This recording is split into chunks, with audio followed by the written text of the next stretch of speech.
necesidad? No sé. Me confundió. La Ni gente idea, rara. pero las galletas están.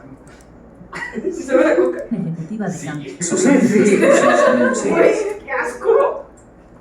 ¿Sabías que puedes Me las voy a alinear poner. los dientes? Ay, Los dientes girados, ¿por separados qué? o amontonados. Nos han enseñado desde pequeños que la historia de los niños héroes está llena de valor y coraje, que de esa manera tenemos que defender a nuestro país y morir por ello. Pero lo que no te cuentan en la escuela es que la historia de los 6 niños héroes es leyenda y mito, que en realidad mucho de lo que nos dicen nunca sucedió. Nos inventaron que por sus edades eran infantes, que Juan Escutia se lanzó con la bandera para que no cayera en manos de los estadounidenses, que solo fueron ellos 6 que defendieron el castillo de Chapultepec y que después de 100 años encontraron sus restos en el campo de batalla. Hoy se sabe que el sistema político mexicano manipuló la historia, nos mintió y negó su lugar a otros personajes que también participaron en 1847. Descubramos, pues, las mentiras y verdades a medias. Los niños héroes fueron un grupo de cadetes mexicanos que murieron en la batalla de Chapultepec el 13 de septiembre de 1847 durante la intervención estadounidense en México. La historia oficial se contó por primera vez en 1852 y con mayor notoriedad en el Porfiriato, pero 100 años después, en 1947 se deformaron los hechos en distintas etapas con fines nacionalistas para destacarlos mucho más y convertirse en un mito heroico. Aunque fueron varios los hombres que murieron en ese ataque, la historia solo se centra en 6 cadetes. Vicente Suárez. Nació en Puebla y era muy bajo de estatura, lo cual facilitó su escondite. Aún así tomó un rifle y emprendió la huida para defender el castillo de Chapultepec. Tenía 14 años al momento de su fallecimiento. Fernando Montes de Oca. Con 18 años de edad, el oriundo de la Ciudad de México pertenecía a la primera compañía, por lo que estaba capacitado para luchar ante cualquier ataque que se pudiera presentar alguna vez en el castillo de Chapultepec. Francisco Márquez. Siendo el más joven del grupo con 12 años de edad, fue uno de los niños héroes que más se recuerda, gracias a su valentía. Nació en Guadalajara y ahora forma parte de los personajes ilustres nacidos en Guadalajara. Juan de la Barrera. Tenía 19 años de edad al momento de su fallecimiento. Nacido en la Ciudad de México, era descendiente de Pedro de la Barrera, uno de los conquistadores españoles que llegaron con Hernán Cortés. Agustín Melgar. Aunque nació en Chihuahua, vivió toda su infancia en la Ciudad de México, en donde cuidó por varios años de su hermana menor. Es conocido como el más práctico del grupo, ya que intentó crear una pistola nueva durante la batalla. Juan Escutia. Es el más conocido de los niños héroes, ya que se cree que se lanzó con la bandera de México desde lo alto del castillo de Chapultepec, aunque es un mito que ha sido desmentido en varias ocasiones por diversas razones. Tenía 20 años al momento de su fallecimiento. El argumento principal del acto heroico históricamente conformado dice que estos 6 cadetes y otros 40 más habían recibido la orden de Nicolás Bravo de abandonar el castillo de Chapultepec, por entonces sede del Colegio Militar, y sus alrededores. Sin embargo, decidieron quedarse a defender la plaza ante el avance del ejército de los Estados Unidos. Diversos pasajes de ese relato se han colocado en la imaginación del mexicano como hechos auténticos sin tener sustento histórico alguno, entre los que se cuentan la participación de los 6 cadetes en la batalla, de lo cual solo se tiene plena certeza en el caso de Agustín Melgar, Fernando Montes de Oca y Vicente Suárez. Asimismo, dentro del mismo relato heroico y con el paso de los años y muchas décadas después, fueron incluyéndose detalles ficticios, tales como que estos cadetes fueron los últimos en morir en la batalla, que ante la carencia de municiones mataron a bayoneta calada a soldados estadounidenses y quizá el más popular en México. Es que Juan Escutia, al ver perdido todo, se lanzó al vacío envuelto en la bandera mexicana para impedir que los estadounidenses se apoderaran de ella y murió en los riscos, debajo del cerro de Chapultepec. Investigaciones de 1947 hechas por el ejército mexicano, las cuales carecen de respaldo documental público y de protocolo científico, identificaron 7 cráneos en los llamados ahuehuetes de Miramón como los de los cadetes, los cuales fueron colocados por medio de ceremonias oficiales en el altar a la patria, Un monumento que se encuentra debajo del castillo, junto a los del coronel Felipe Santiago Xicoténcatl, pero en realidad no existe una certeza científica de que estos restos pertenezcan, en efecto, a los cadetes. La batalla de Chapultepec fue un conflicto armado que tuvo lugar el día lunes 13 de septiembre de 1847 en el cerro llamado Chapultepec, que se ubica en las proximidades de la Ciudad de México. En el combate intervinieron los ejércitos de Estados Unidos y de México y el motivo, cadetes del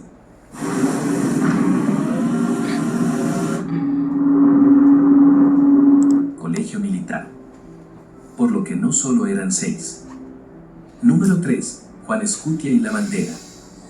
Para Rosas este es quizás el mayor mito que rodea a los niños héroes, ya que Escutia no murió por un salto, ni envuelto en una bandera, sino cayó abatido a tiros junto con Francisco Márquez y Fernando Montes de Oca cuando intentaban huir hacia el Jardín Botánico. La bandera mexicana fue capturada por los estadounidenses y fue devuelta a México hasta el sexenio de José López Portillo. Cecilia Vargas Ramírez, historiadora del Instituto Nacional de Estudios Históricos de las Revoluciones de México, destaca que la práctica de esconder la bandera o envolverse en ella para alejarla del enemigo fue, de hecho, algo común en esta guerra contra Estados Unidos. A lo que dijo: los testimonios y documentos que tenemos no señalan que Escutia lo hiciera, pero sí otros héroes como Santiago Xicoténcatl, quien era teniente coronel del batallón de San Blas y fue de los últimos que quedó defendiendo el castillo frente a compañeros que desertaron para salvar sus vidas. Sin embargo, pese a ser considerado.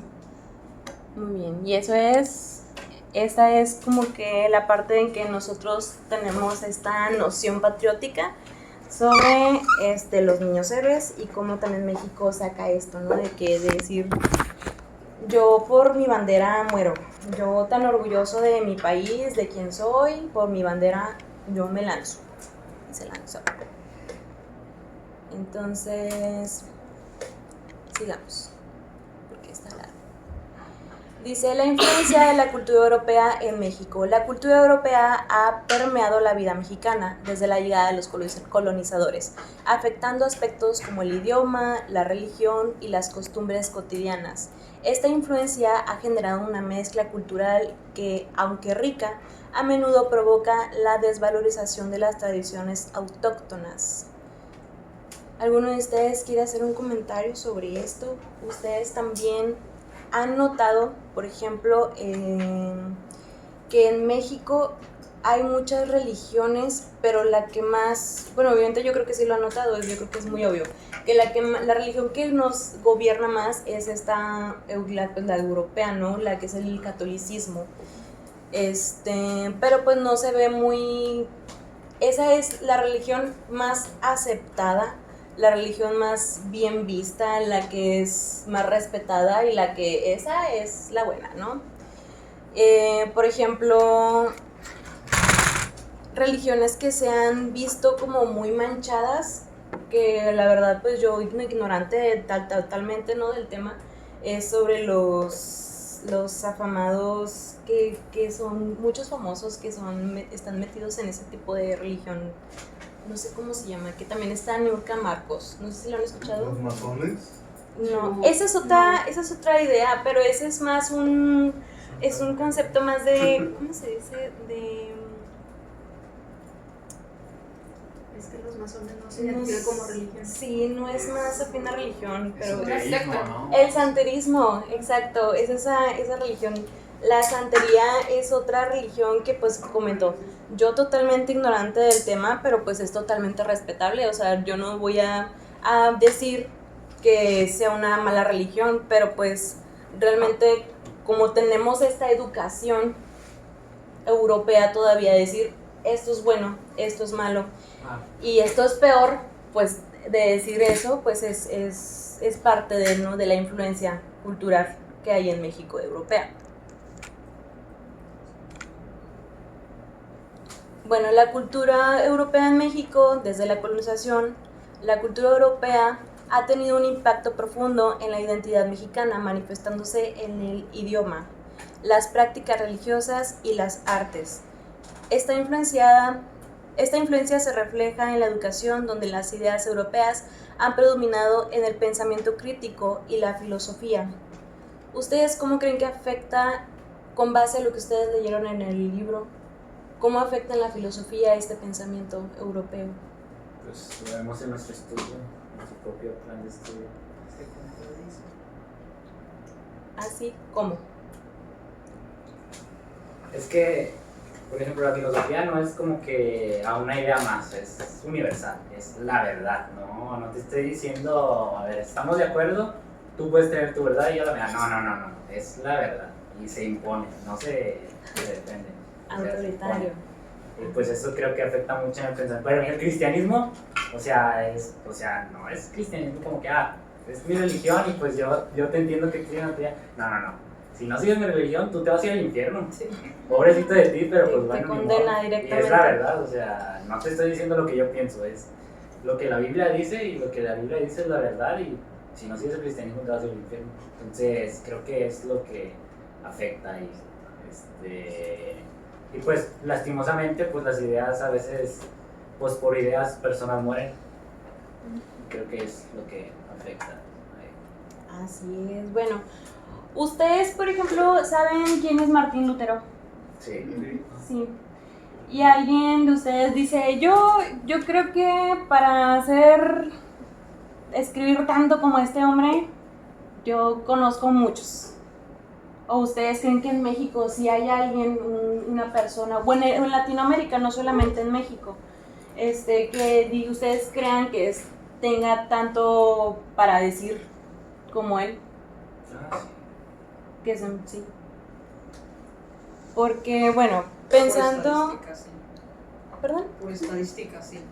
Pues sí, pero la diferencia, yo creo, ¿verdad?, que es también en la libertad que nosotros tenemos en la educación, porque no todos tenemos la misma educación, porque no todos tenemos el mismo acceso a ser educados.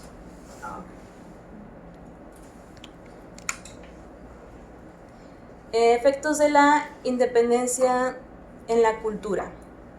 La independencia de México en el siglo XIX permitió un cuestionamiento de las formas culturales impuestas por los colonizadores. Sin embargo, la transición hacia un nuevo modelo cultural estuvo marcada por la confusión entre lo autóctono y lo europeo, creando un dilema de identidad. ¿Cuántas cosas ustedes pueden reconocer que sea de México y cuántas cosas pueden decir que nosotros hemos adaptado de Estados Unidos o de Europa?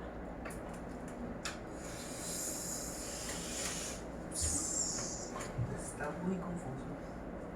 Claro, está muy confuso. Es que lo digo porque en el norte es más, esta parte del norte está más influenciada por Estados Unidos y luego el centro y sur, pues bueno, ahí está todo lo mexicano, si podemos decirlo así. Está como que más enraizado, ¿no? Ajá, hacia la exacto. cultura. Sí. Por lo mismo de los, ¿cómo se llaman? De que allá en el sur pues hay más, ¿cómo se dice? Pues sí, o sea, sí, básicamente es correcto. Bueno, una diferencia sería que acá festejamos más lo que es Halloween. Es más común que a una persona le guste más el Halloween y a lo que es el sur es más el Día de Muertos. Es la De diferencia hecho entre es un las evento, culturas. es un evento casi, por toda la ciudad y es muy bonito. Sí, yo creo que lo que más nos representa en Hollywood, en Europa, sí. es el Día de Muertos. Yo creo que James es lo Bond. que más se ve en las películas. James Bond lo puso. En James Bond, sí es pero cierto que se lo impuso. disfrazaron como un atentado terrorista, es lo peor. Sí. Pero tiene una visión muy rara. Bueno, Sí. Alexis, Dígame. Pues es que la moral y la ética de nuestro país está conformado principalmente por pensamientos tanto europeos como americanos. Digo, la Constitución de México se formó a partir de la Constitución, no solamente la Constitución de los Derechos de Francia, después de la Revolución Francesa, sino también de la Constitución de los Derechos de Estados Unidos, que fue principalmente tomaron de ahí e intentaron aplicarlo a los valores de la sociedad mexicana.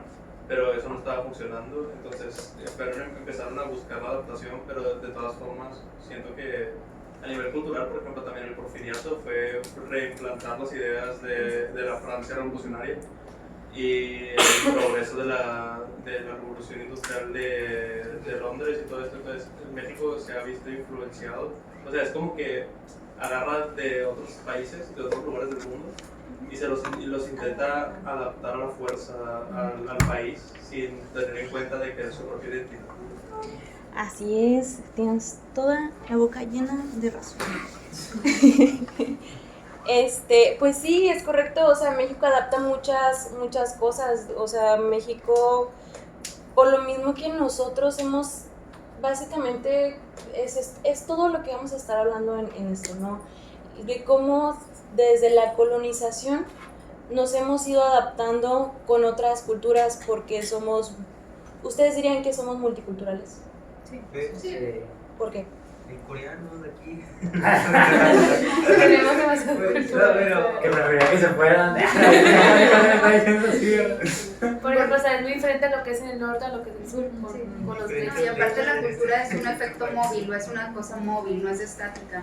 Y es algo que no puedes seguir con no puedes seguir en el 1800. En la actualidad la cultura ya se conforma a muchas cosas, ya estamos permeados de ahora sí la globalización y pues ya hay nuestros todos lados.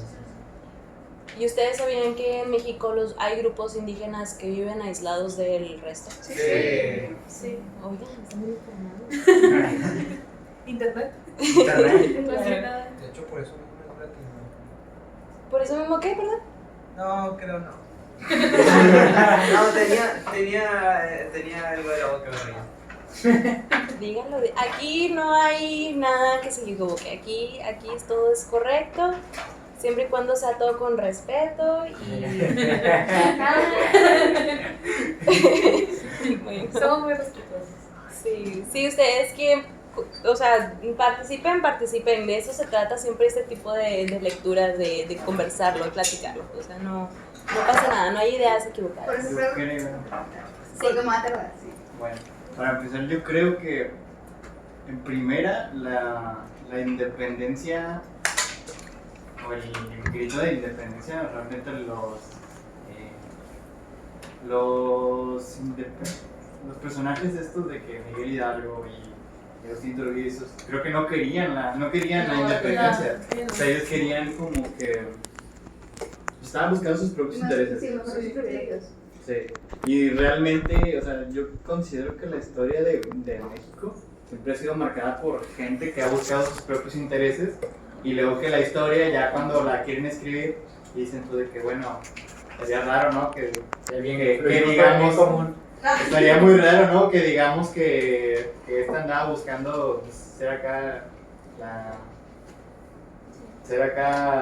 todopoderoso, sí, o sea, como que ya como que lo componen de que no, es que nada, buscando la independencia y no sé qué, es como que no, realmente sí, siempre han andado buscando sus propios intereses. Sí, yo creo que, yo diría que la verdad pues yo no sabía de eso, fíjate qué interesante, pero yo creo que los primeros presidentes también buscaban mucho, no solamente la libertad, ¿no? También buscaban mucho el ¿qué voy a tener yo? Ah, pues De ahora hecho, también, ¿no? o sea, sí, es que Sí, Siempre, que no parece tradición. Sí, de hecho, en Me avisaron. parece el parte de la grito de cultura. independencia, en el grito de independencia, o sea, Miguel Hidalgo no dijo viva la independencia. Creo que estaba diciendo de que viva La corona Fernando española. VII. Ah, Sí, muerte de los chupiles. Sí. Sí. De hecho, sí. Pues quien gana Y este la guerra puede escribir lo que quiera. Y este Agustín de Iturbide creo que hizo como que después de después de ya de la independencia, de que ya se estableció, como que quiso hacer un segundo imperio, un segundo imperio español, como que Es No que aprendemos. una traición ahí. ¿En serio no aprendí? lo que yo tengo entendido es que como que buscaban, a ver, no se estaba respetando la ciudadanía española, sino que era la ciudadanía de la Nueva España. Entonces era como que una forma de segregación. Entonces está raro porque, o sea, de por sí ya nos estaban segregando. Y luego se vinieron para acá, y a los que se vinieron para acá, que eran de ahí, también los empezaron a segregar. Porque ya no eran como que Ajá, puros ni de de- España, ajá, ya era exacto. una combinación. Y entonces es O España sea, y supongo que la Nueva ya España está. en el proceso de la guerra dijeron de que pues Y pues ya buscaban Vamos a como... hacer una nueva... Es que ellos estaban buscando el respeto de la identidad. ciudadanía española. Pero pues ya vieron que otras naciones están haciendo este proceso de independencia y pues ya, claro, o sea, no era como que todo México se organizó para, o sea, habían posturas diferentes, que también es lo que muchas veces no entendemos, donde pues como que pareciera muy en general que todos buscaban un fin, pero de diferentes maneras. Entonces, pues sí, estaba Miguel Hidalgo, pero por otra parte estaban los otros criollos, pero por otra parte, incluso la forma democrática o la centralista, o sea, había muchos conflictos históricos que no podemos simplemente decir, bueno, querían ser españoles o queríamos ser mexicanos. Sí, ¿usted? Bueno, iba más en lo que se veía en la otra diapositiva y que fue lo que vimos mucho con el maestro Serna. Que primeramente, y que algo que partió totalmente la forma en que tenemos la cultura que actualmente tenemos, es de cuando llegan los españoles te dan dos opciones, o te conviertes o te mueres. Entonces no hay mucho que elegir, o tu vida o te conviertes al cristianismo. Y eso que incluía el cambio de idioma, el cambio de religión, el cambio de educación. Y una vez que cambias el idioma y la educación, que fue lo que vimos con el maestro Serna, cambia tu manera de ver el mundo. Y es ahí donde nuestra cultura se empieza a instaurar de manera europeizada,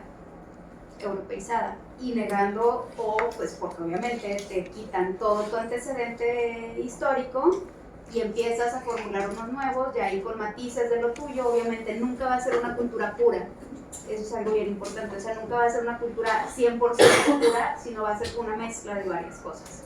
Y pues bueno, sí, lo que ya pasando a la independencia tiene que ver más con el hecho de, más que los beneficios, era ya no rendirle tributo a la corona española, que pues lo que venía en el libro que me parece muy interesante fue eso, de que la conquista de México nunca fue con el fin de poblar o de establecer una nueva España, sino extraer recursos, solamente era extractivista. Sí, o sea, agarrar recursos, sí. Y entonces las personas que empezaron a llegar ya a tener hijos y demás, se dicen, pues espérame, yo me estoy partiendo aquí y todos tengo que pagar impuestos allá a alguien que no me representa, y es ahí donde empiezan las ideas de independencia para obtener sus propios beneficios y ya no que todo se fuera para allá. Sin embargo, algo bien importante en el libro es que en ese tiempo todavía había mucha población indígena, y esta población indígena quedó relegada completamente. Por lo tanto, la independencia y mucha parte de la cultura fue creada por los propios españoles, que los criollos eran los hijos de españoles que ya nacieron en territorio mexicano y fueron los que iniciaron todo el movimiento. Entonces, esa parte del pasado prehispánico se retoma, pero después de muchísimos años, o sea, después de muchísimo tiempo empieza este nacionalismo que incluye la parte indígena. En ese tiempo era centralmente europeo. Pues incluso también antes de la conquista, he entendido que el imperio mexica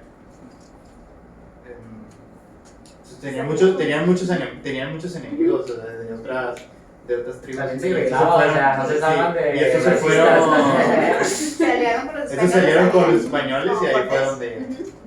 Sí, o sea, también eso de que fue unos contra otros, no, era lo que comentas, de que sí, había guerras por todos lados y todos querían dominio del territorio. Entonces llega Cortés y ve esto, entonces empieza a agarrar, mira, yo te ayudo, aquí señas o como fuera, yo te ayudo a dominar a estos, y empezaron a hacer las alianzas. También se empieza a amalgamar desde mucho antes y de maneras pues muy versátiles. Y a esto lo que mencionas, ustedes dirían, ¿qué es ser mexicano entonces? Pelearse. Pelearse. ¿Qué es ser mexicano? Porque así como lo comenta, o sea, después cuando dentro de la colonización llegan también, pues traen personas de otras etnias, traen etnias de otros lugares, Asia, África, traen mucha gente, y ahora somos parte de esta combinación, somos parte del mestizaje, somos una mezcla de todos ellos. Entonces, ¿qué es ser mexicano? ¿Realmente quiénes son los mexicanos? ¿Nosotros? ¿Los indígenas? ¿Los que vienen? ¿Los que se van? Es que si lo ponemos en plan etnias, pues ahí sí entra en un conflicto, porque ambos tienen la razón, o sea, los dos tienen la razón. Pero ahora sí nos ponemos en plan o sea, en tradiciones y costumbres o incluso acentos, ahí va a haber un rollo porque cada estado tiene una definición de qué es mexicano. Y sí, o sea, con el simple hecho de que nos peleamos por decir que es una quesadilla, con eso ya te haces una idea. Uy, sí, las quesadillas. O sea, siempre hay como roces entre regiones. O sea, por eso no hay una forma de decir qué es, o sea, qué es un mexicano, porque cada estado tiene una interpretación suya. No es lo mismo un mexicano de Sonora a uno de Veracruz, otro del centro. Un yucateco de Yucatán, así Ya es. aparece otro idioma. Los de Yucatán. Sí. También a mí me sorprende mucho el acento y los tecnicismos propios, los regionalismos propios. Me Mucho parecen de muy... Don Gato es un yucateco. Sí, es la personalidad del doblaje que le dieron a Cucho de Don Gato, es cierto, le dieron una personalidad De yucateca. Así es, sí. Los estados fueran personas es muy bueno. Y ahí justamente hay un personaje que es de Yucatán. Y no. ¿En dónde? Es un sketch que se llama ¿Qué pasaría si los estados fueran personas? Y justamente está el estado de Yucatán y los estados. Es increíble. Creo que Y sí. entonces me quedo viendo así. ¿Qué dijo? Creo que sí lo he visto. Es muy bueno. Es de que parió, ¿no? Sí, Es muy bueno. Sí, claro. Y es parte de los efectos de la cultura, ¿no? Cómo es reconocerte a ti mismo como tu identidad, tu patria, tu identidad como mexicano, y cómo nosotros partimos a decir pertenecemos a esto, porque realmente ahorita si se pone en esta perspectiva de reconocerte entre qué eres, si europeo, mexicano, qué eres. Entonces, pues aquí se crea, como dice, el conflicto de la identidad. Dice, ¿alguien lo quiere leer? Sí, por favor. El descartamiento cultural. La búsqueda de la cultura europea por parte de México ha llevado al descartamiento, reflejando una fuga espiritual de la realidad patria. Este fenómeno histórico ha influido en la identidad nacional y la percepción de la cultura mexicana. Muy bien, el descastamiento. Vamos a buscarlo para que no se queden con las dudas porque... Sí, es como de las castas. Sí, es como el robo de las castas. Las castas eran insostenibles, o sea, llegó un punto en el que ya no era sostenible. Es como ahorita, o sea... Ay, bueno, es que tengo una referencia de la serie de Dark que nadie va a entender. No, No me metas. a ver, hablando de cocina que conoce. A ver, si quieres, platícanos, la verdad, desconozco qué es. Es una serie muy fumada, pero me Compañeros. una referencia así muy chiquita. Permítame. Estamos, Sí, perdón. por favor. Gracias, Si amables. vieron la serie de Dark, en uno de los pasajes en el que en esta máquina del tiempo manda a un niño al pasado, que era un pasado medio nazi, y empiezan a hacer la descripción del niño, que empieza a decir, tiene rasgos,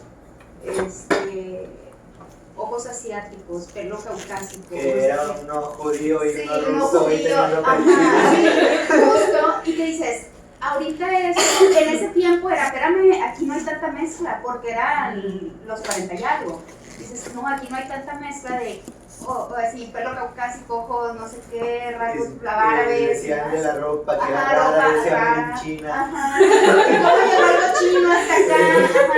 Entonces, algo ahorita que es súper común, entonces tiene que ver esto con la desintegración de las castas, que ya es insostenible. En la actualidad que estamos permeados y que vemos matrimonios multiculturales por todos lados, los descendientes de esos matrimonios no tienen ni asesino, ya. Entonces, yo creo, en muy particular punto de vista, es que vamos destinados a ser ciudadanos del mundo y a dejar estos temas más del pasado y hacer un poquito más Como en Valerian, que es una película de ciencia ficción que en un principio está el mundo y se juntan todos los países y hacen una mega nave espacial alrededor de la Tierra y se van uniendo varios mundos y al final es Valerian, la ciudad de los 1000 planetas, que no es ciudad.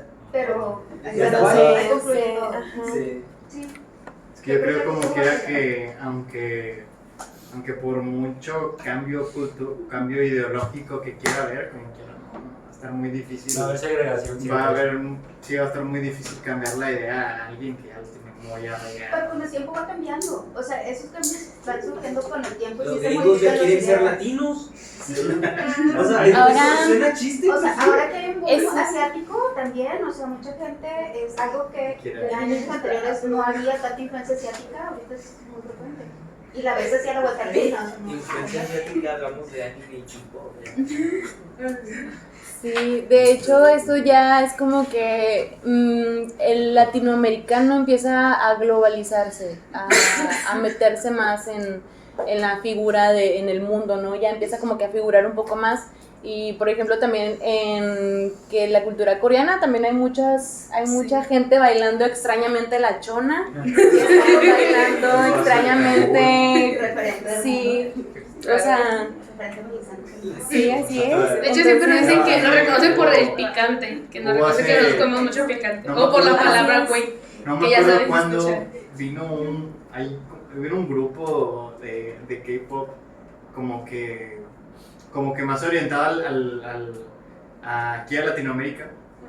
Se me hizo muy surreal ver ese grupo en un programa como que de radio que estaban bailando la chona y digo, ¿qué pedo?